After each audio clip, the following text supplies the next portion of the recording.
Hello दोस्तों, आज भी हम अध्याय मानव जनन को जारी रखेंगे। पिछली वीडियो में हमने पुरुष जनन तंत्र और स्त्री जनन तंत्र को पढ़ा था। इस वीडियो में हम युग्मक जनन और युग्मकों की संरचना को समझेंगे। तो चलिए युग्मक जनन से शुरू करते हैं। युग्मक जनन एक जैविक प्रक्रिया है जिसके द्वारा द्विगुणित या अगुणित अग्रदूत कोशिकाएं कोशिका विभाजन से गुजरती हैं और परिपक्व अगुणित युग्मकों का निर्माण करती हैं।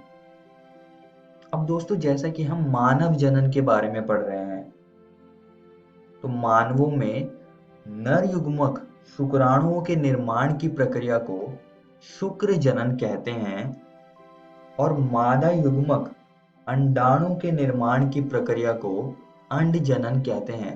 तो ये चीज आप सभी को याद रखनी है। और अब हम इन दोनों प्रक्रियाओं को एक एक करके समझेंगे। चलिए शुक्र जनन से शुरू करते हैं।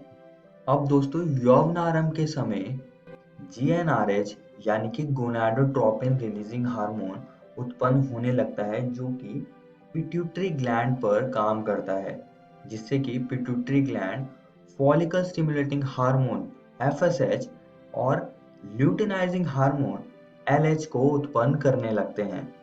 अब ये ल्यूटिनाइजिंग हार्मोन एलएच लीडी कोशिकाओं पर कार्य करता है, जिससे कि नर हार्मोन टेस्टोस्टेरोन उत्पन्न होने लगता है।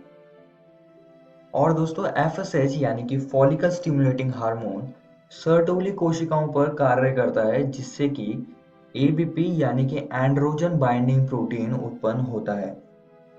अब इस एबीपी से जो टेस्टोस्टेरोन है वो बाइंड कर लेता है, जिससे कि शुक्र जनन की प्रक्रिया शुरू हो जाती है।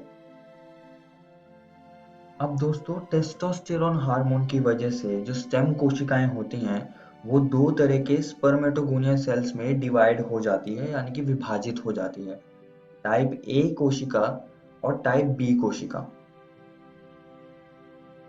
जो टाइप ए कोशिका होती है वो बेसल लैमिना पर ही रुकी रहती है, जो कि लगातार विभाजित होती है, जिससे कि शुक्र जनन की प्रक्रिया कभी रुकती नहीं है।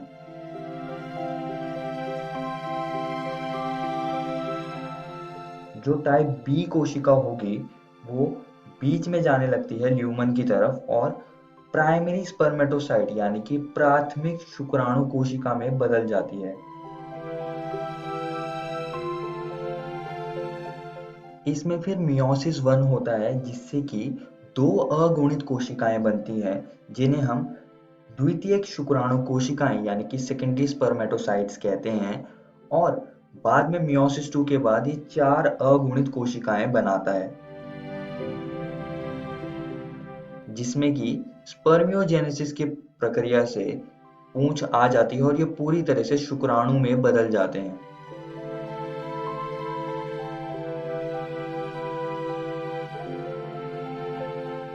अब इन सब प्रक्रियाओं के बाद वीर्य सेचन नाम की प्रक्रिया होती है। तो आइए अब इसको समझते हैं। शुक्राणु जनन के पश्चात शुक्राणु शीर्ष सर्टोली कोशिकाओं में अंतः स्थापित हो जाते हैं और अंत में जिस प्रक्रिया द्वारा शुक्राणु शुक्रजनक नलिकाओं से मोचित होते हैं उस प्रक्रिया को वीर्य सेचन यानी कि स्पर्मिएशन कहते हैं।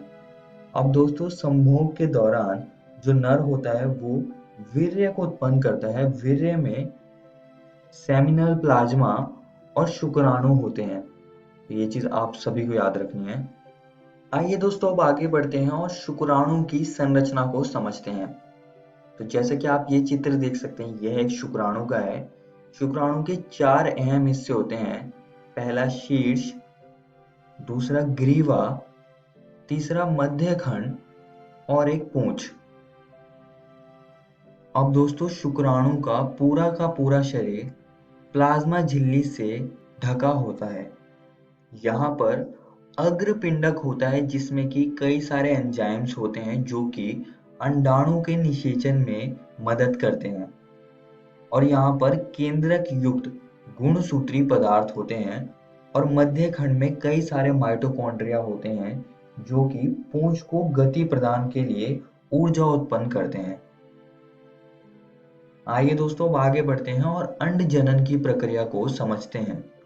अब दोस्तों अगर मैं आपको सरल तरीके से समझाऊं तो अंड जनन की शुरुआत भ्रूणीय परिवर्धन के चरण के दौरान ही हो जाती है, जब कई मिलियन मात्र युग्मक कोशिकाएं यानी कि अंड जननी प्रत्येक भ्रूणीय अंडाशय के अंदर विनिर्मित होती है।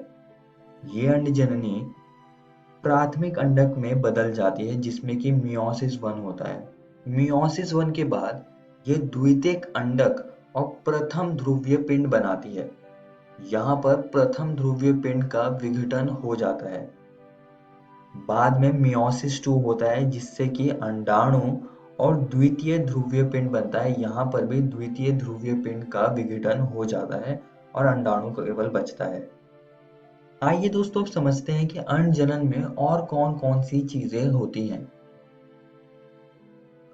अब दोस्तों जैसे कि आप देख सकते हैं यह एक ओवरी है और यहाँ पर ओवेरियन फॉलिकल्स होते हैं, जिसमें कि यहाँ पर प्राथमिक अंडक होता है और जिसके चारों ओर फॉलिकल कोशिकाएं होती हैं। अब इसमें भी यौवनारंभ के समय हाइपोथैलेमस से गोनाडोट्रोपिन रिलीजिंग हार्मोन यानी कि जीएनआरएच उत्पन्न होता है, जो कि पिट्यूटरी ग्लैंड पर काम करता है, जिससे कि फॉलिकल स्टिमुलेटिंग हार्मोन एफएसएच और ल्यूटिनाइजिंग हार्मोन उत्पन्न होने लगते हैं। अब दोस्तों ये फॉलिकल स्टिमुलेटिंग हार्मोन फॉलिकल्स के विकास में मदद करता है और एक मूवमेंट बाद ये फॉलिकल्स एस्ट्रोजन नाम का हार्मोन उत्पन्न करने लगते हैं। ये एस्ट्रोजन हार्मोन पिट्यूटरी ग्लैंड को संकेत देता है, जिससे कि और ज्यादा अमाउंट में ल्यूटिनाइजिंग हार्मोन उत्पन्न होने लगते हैं, जिससे कि अंत में जो फॉलिकल्स हैं वो मैच्योर हो जाते हैं और मैच्योर oocyte बना देते हैं। अब ये मैच्योर oocyte यानी कि परिपक्व oocyte अंडोत्सर्ग के लिए एकदम तैयार है। ये अंडाशय की वॉल पर जाता है और वहां से अंडोत्सर्ग के प्रोसेस से ओव्यूलेट हो जाता है और अंडाणु को बाहर निकाल देता है। और जो बचा हुआ हिस्सा है वो कॉर्पस लूटियम में बदल जाता है।